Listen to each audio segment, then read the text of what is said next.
ವರ್ಷ ಆಯ್ತು. ಪ್ರತಿ ಅಧಿವೇಶನದಲ್ಲಿ ಪ್ರಶ್ನೆಯನ್ನ ಕೇಳಿದ್ವಿ, ತೆಗಿಸಿರ್ಬೇಕಾದ್ರೆ ನೀವು ಆದ್ರೆ ತೆಗಿಸಿ ನೋಡ್ರಿ, ಉತ್ತರ ಸೇಮ್ ಉತ್ತರ ಕೊಡ್ತದ. ಇಲ್ಲಿವರೆಗೆ ಯಾವ ಸಮಸ್ಯೆನೂ ನಮ್ಮದು ಬಗೆಹರಿದಲ್ಲ. 10 ದಿನಕ್ಕೆ ಒಂದು ದಿನ ನೀರು ಬಿಡ್ತದ. 3 ಪಟ್ಟಣಗಳಲ್ಲಿ 10 ದಿವಸದಲ್ಲಿ 1 ದಿವಸ ನೀರು ಬಿಡ್ತಾರ. ಆ ನೀರನ್ನು 10 ದಿನದ ಆಗಸ್ಟ್ ಮಟ್ಟಿಗೆ ಸ್ಟೋರೇಜ್ ಮಾಡಿರ್ಬೇಕು. 10 ದಿನ ಅವನ್ನ ಕುಡಿಯೋಕ್ಕೂ ಬಳಕೆ ಮಾಡಬೇಕು, ದಿನ ಬಳಕೆಗೂ ಅವೇ ನೀರನ್ನೇ ಯೂಸ್ ಮಾಡಬೇಕು. ನಾವು ಕೊಟ್ಟಂತವರೆಗೂ ಕೇಳಿದಂಥ ಪ್ರಶ್ನೆಗಳಿಗೆ ಉತ್ತರ ಸೇಮ್ ಉತ್ತರಗಳನ್ನು ಕೊಟ್ಕೊಂತ ಹೋಗ್ತಿದ್ದಾರೆ. ದಿನಾಲೂ ನೀರು ಕೊಡ್ತಕ್ಕಂಥದಕ್ಕೆ ಏನಾಗ್ತಿದೆ ಸನ್ಮಾನ್ಯ ಅಧ್ಯಕ್ಷರೇ, ಸಚಿವರುಗಳು ಇದ್ರ ಬಗ್ಗೆ ಯಾಕೆ ಇದಷ್ಟು ನಿರ್ಲಕ್ಷ್ಯ ಮಾಡ್ತಾ ಇದ್ದಾರೆ? ನಾನು ಕೇಳ್ತಕ್ಕಂಥದ್ದು, ಪಕ್ಕದಲ್ಲಿ ನಮ್ಮ ಕೃಷ್ಣಾ ನದಿ ಇದೆ, ದೊಡ್ಡ ಡ್ಯಾಮ್ ಇದೆ ನಮಗೆ. ನಾರಾಯಣಪುರ ಡ್ಯಾಮ್ ಅಂದರೆ ಸಮುದ್ರ ನಿಂತಾಗ ನೀರು ನಿಂತಿದೆ. ಪಕ್ಕದ ನಮ್ಮ ಪಟ್ಟಣದಲ್ಲೇ ಕುಡಿಯೋಕೆ ನೀರಿಲ್ರಿ. ನಮ್ಮ ಪಟ್ಟಣದಲ್ಲೇ ಡ್ಯಾಮು, ನಮ್ಮ ಪಟ್ಟಣದಲ್ಲಿ ಕೃಷ್ಣಾ ನದಿ.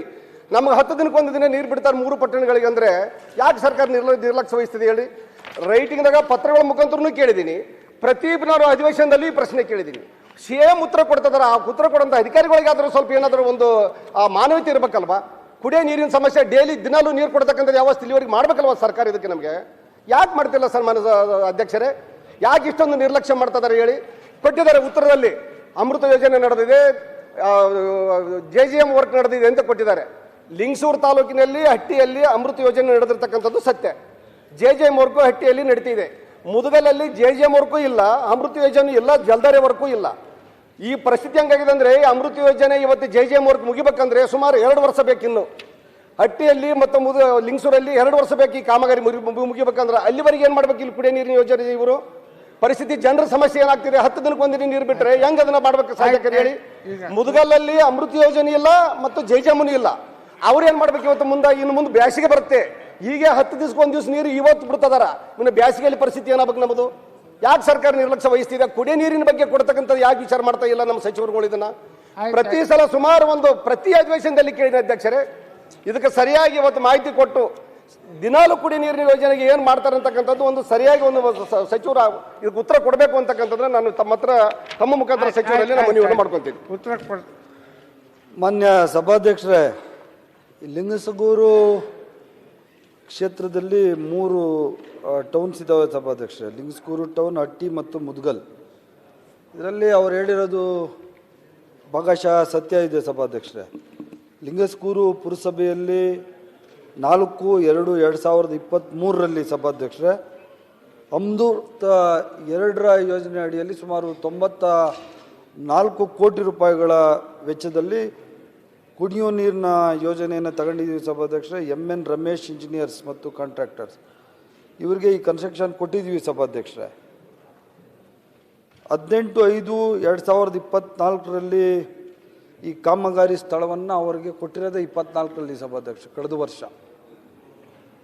ಮತ್ತು ಈ ಕಾಮಗಾರಿಗೆ ಸುಮಾರು 24 ತಿಂಗಳು ಅಂದರೆ 2 ವರ್ಷಗಳ ಕಾಲಾವಧಿಯನ್ನು ನಾವು ನಿಗದಿ ಮಾಡಿದ್ವಿ ಸಭಾಧ್ಯಕ್ಷರೇ.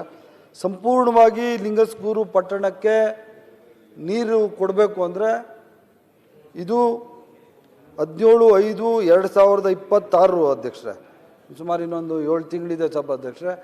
ಈ 7 ತಿಂಗಳುಗಳಲ್ಲಿ ನಾವು ಲಿಂಗಸಗೂರು ಪುರಸಭೆಗೆ 24x7 ಅಮೃತ್ 2 ಯೋಜನೆ ಅಡಿಯಲ್ಲಿ ನೀರು ಕೊಡಲಿಕ್ಕೆ ನಾವು ಸಿದ್ಧರಿದ್ದೀವಿ ಸಭಾಧ್ಯಕ್ಷರೇ. ಅದಾದ ನಂತರ ಹಟ್ಟಿ ಪಟ್ಟಣ ಪಂಚಾಯಿತಿಯಲ್ಲಿ ಸಭಾಧ್ಯಕ್ಷರೇ ಅಮೃತ್ 2 ಅಡಿಯಲ್ಲಿ ನಾವು ಕೆಲಸವನ್ನು ತಗೊಂಡಿದ್ದೀವಿ ಸಭಾಧ್ಯಕ್ಷರೇ.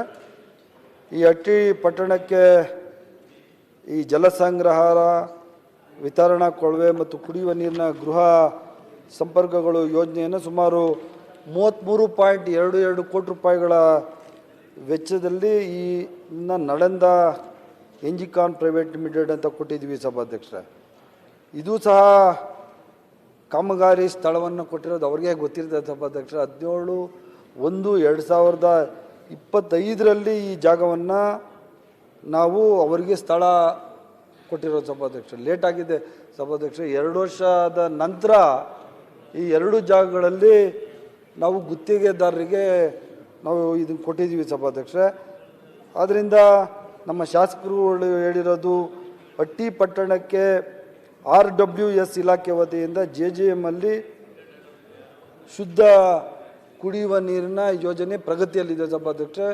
ಇದಕ್ಕೆ 7/1/2025 ಅಂದರೆ 6/1/2026 ಇಡೀ ಕೆಲಸವನ್ನು ನಾವು ಸಂಪೂರ್ಣವಾಗಿ ಕಾಮಗಾರಿಯನ್ನು ಮುಗಿಸಿ ಈ ಪಟ್ಟಣಕ್ಕೆ ನೀರು ಕೊಡುವಂಥ ವ್ಯವಸ್ಥೆ ನಾವು ಮಾಡ್ತಾ ಇದ್ವಿ ಸಭಾಧ್ಯಕ್ಷರೇ. ಕೊನೆಯದಾಗಿ ಶಾಸಕರುಗಳು ಕೇಳಿದ್ದಾರೆ ಸಭಾಧ್ಯಕ್ಷರೇ, ಮುದಗಲ್ ಪಟ್ಟಣ ಪಂಚಾಯತಿಗೆ ಕುಡಿಯೋ ನೀರಿನ ಸಮಸ್ಯೆ ಇದೆ ಅಂತ ಹೇಳಿದ್ದಾರೆ ಸಭಾಧ್ಯಕ್ಷರೇ. ಆದರೆ ನಾವು ಆಲ್ಟರ್ನೇಟ್ ಅದಕ್ಕೆ ಕೊಡ್ತಾ ಇದ್ದೀವಿ ಸಭಾಧ್ಯಕ್ಷರೇ. ಬೋರ್ವೆಲಲ್ಲಿ ನೀರು ಕೊಡ್ತಾ ಇರುವಂಥದ್ದು, ಟ್ಯಾಂಕ್ಗಳಲ್ಲಿ ಲೆಕ್ಕ ಇದೆ ಸರ್, ಕೊಡ್ತೀನಿ.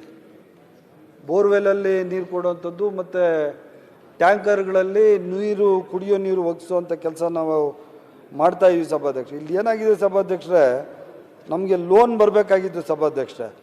17 ಕೋಟಿ ನಮ್ಮ ಹಣ ಮತ್ತು 17 ಕೋಟಿ ಲೋನ್ ಹಣ ಬರಬೇಕಾಗಿತ್ತು. ಒಟ್ಟು 34 ಕೋಟಿಗಳ ವೆಚ್ಚದಲ್ಲಿ ಈ ಮುದಗಲ್ ಪಟ್ಟಣಕ್ಕೆ ನೀರು ಕೊಡುವಂಥ ಯೋಜನೆ ಇತ್ತು ಸಭಾಧ್ಯಕ್ಷರೇ. ಆದರೆ ನಮಗೆ ದುಡ್ಡು ಬಂದಿಲ್ಲ ಸಭಾಧ್ಯಕ್ಷರೇ. ಲೋನ್ ಅಮೌಂಟು ನಮಗೆ ಸಿಗಲಿಲ್ಲ ಸಭಾಧ್ಯಕ್ಷರೇ ಮುದಗಲ್ ಪಟ್ಟಣಕ್ಕೆ.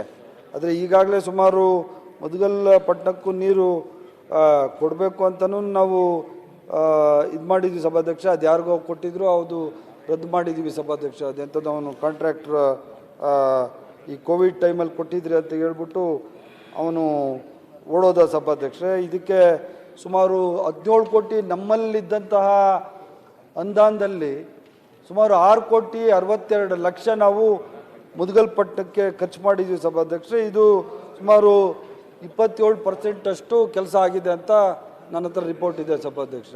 ಇನ್ನು ಉಳಿದ 63% ಕೆಲಸ ಬಾಕಿ ಇದೆ ಸಭಾಧ್ಯಕ್ಷ. ಅದಕ್ಕೆ ಹಣ ಬೇಕಾಗ್ತದೆ ಸಭಾಧ್ಯಕ್ಷ.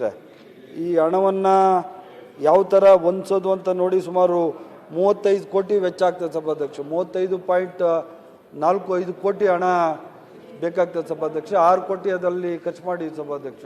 ಸುಮಾರು ಇನ್ನೂ 29 ಕೋಟಿ ರೂಪಾಯಿಗಳು ನಮಗೆ ಮುದಗಲ್ ಪಟ್ಟಣಕ್ಕೆ ಈ ಕುಡಿಯೋ ನೀರು ಕೊಡಲಿಕ್ಕೆ ಬೇಕಾಗ್ತದೆ ಸಭಾಧ್ಯಕ್ಷ. ಅದನ್ನ ಯಾವ ಥರ ನಾವು ಮಾಡೋದು ಅಂತ ನಾವು ಈಗಾಗಲೇ ನಮ್ಮ ಫೈನಾನ್ಸ್ ಅವ್ರ ಹತ್ರನೂ ನಾವು ಅಸಿಸ್ಟೆನ್ಸ್ ಕೇಳಿದ್ವಿ ಸಭಾಧ್ಯಕ್ಷ. ಅಲ್ಲಿ ಬಂದ ತಕ್ಷಣ ಅಲ್ಲಿಂದ ನಮಗೆ ಹಣ ಮಂಜೂರಾದ ತಕ್ಷಣ ಮುದಗಲ್ ಪಟ್ಟಣಕ್ಕೂ ಸಹ ನಾವು ನೀರು ಕೊಡುವಂಥ ಪ್ರಾಮಾಣಿಕ ಪ್ರಯತ್ನವನ್ನು ಮಾಡ್ತೀವಿ ಸಭಾಧ್ಯಕ್ಷ. ಈಗ 3 ಪಟ್ಟಣದಲ್ಲಿ 2 ಪಟ್ಟಣಗಳು ಸುಮಾರು 100 ಕೋಟಿಗೂ ಹೆಚ್ಚು ಅನುದಾನದಲ್ಲಿ 2 ಪಟ್ಟಣಗಳಿಗೆ ಅವರಿಗೆ ನೀರು ಕೊಟ್ಟಿದ್ವಿ ಸಭಾಧ್ಯಕ್ಷ. ಅಂದರೆ ಕೊಡ್ತಾ ಇದ್ದೀವಿ, ಕೆಲಸ ಪ್ರಗತಿಯಲ್ಲಿದೆ. ಈ ಒಂದಕ್ಕೆ ಇನ್ನೊಂದು ಸ್ವಲ್ಪ 1 ತಿಂಗಳಷ್ಟು, 3 ತಿಂಗಳಷ್ಟಿದೆ. ಇನ್ನೊಂದಕ್ಕೆ ಇನ್ನೊಂದು 7 ತಿಂಗಳಲ್ಲಿ 2 ಕೊಡ್ತೀವಿ ಸಭಾಧ್ಯಕ್ಷ.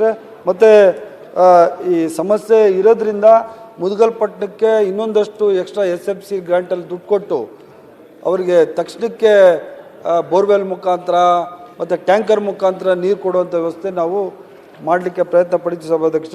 ಇದಕ್ಕೆ ಮುದಗಲ್ ಪಟ್ಟಣಕ್ಕೆ ಈ ದುಡ್ಡು ನಾವು ಕೇಳಿದ್ದೀವಿ ಸಭಾಧ್ಯಕ್ಷ. ಹಣದ ಅವಶ್ಯಕತೆ ಇದೆ ಸಭಾಧ್ಯಕ್ಷ. ಸುಮಾರು ಇನ್ನೂ 29 ಕೋಟಿ ರೂಪಾಯಿಗಳು ಬೇಕಾಗ್ತದೆ.